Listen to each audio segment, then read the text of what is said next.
So I just wanted to record my thoughts on what's happening right now. The markets are down, Bitcoin is down, and I saw this recent Twitter poll says the sentiment was that the stock market is going to reach new lows. And I definitely understand that, but as I showed in the last video, I think that we're going to reach new all-time highs on the stock market.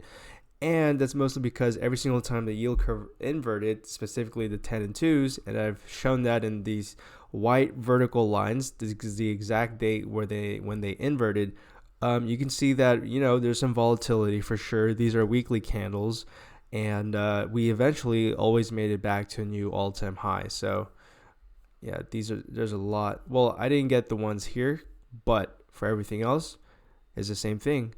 We could go down, but we always go back to a new all-time high. Go down, and we always go back to a new all-time high.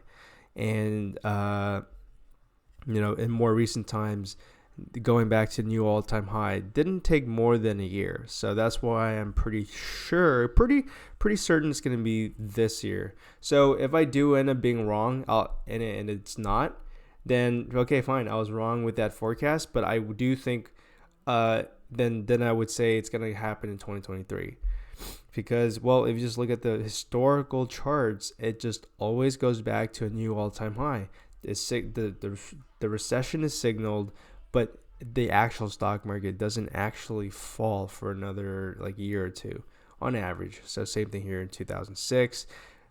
Falls for sure. There's a lot of volatility, but it goes back to an all-time high before the actual recession hits. So I think the story is going to repeat itself and nothing's going to really change. I think, we're going to see some volatility for sure. We're not going to go back to all-time highs immediately, but I think there's going to be some volatility. People think that this right here is some sort of bull trap.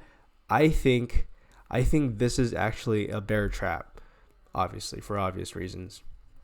And yeah, we're going to have some volatility, but I think ultimately we do head to new all-time highs in the stock market this year. And if not this year, I'll say it again. It'll be the next year. So I was looking at the VIX and trying to see, is there some sort of structure here? And,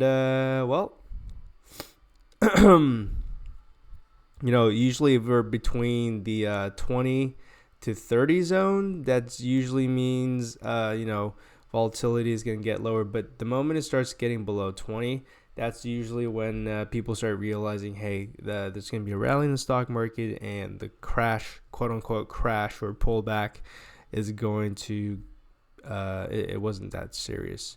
So as you can see, this is actually this very specific indicator I wanted to pull up.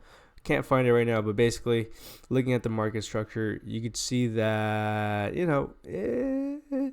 a little iffy right now. So I'm not too sure. If I'm telling you, if we get below and we get back down to this base level over here below 20, this pullback is over and we're going to start rallying. But until then, for sure, we're going to see some volatility and stuff like that. But I want to maintain, and I just wanted to say again, just trying to be up to date to current times, that sure, it's pulling back, but if you go back in history and if you believe that humans kind of repeat the same thing over and over again, I think we're going to go back to new all-time highs 2023 or 2022. So I hope you guys liked the video, and that's not a popular sentiment. So I could be completely wrong. I don't know. So anyways, please if you like the video, please subscribe, and I'll see you guys next time. Bye.